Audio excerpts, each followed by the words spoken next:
In this video, I'm going to show you how to easily remove a background inside Capcut. So if you find this video helpful, please consider to like this video and subscribe to my channel.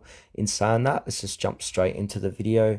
Okay, so I'm going to open up Capcut, and now I'm going to be in the edit page inside Capcut.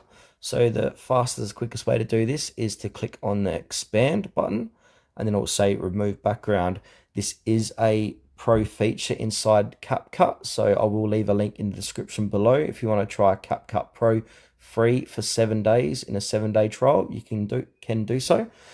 And now from here, click on remove background, and now choose the photo or video you want to remove the background from. So for example, if I'll choose this one here, then I'll click on edit, and then it will say removing background, and it's going to take this background away from her.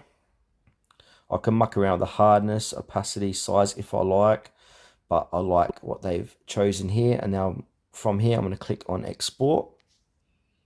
And there you go. That's how to easily remove a background inside Capcut.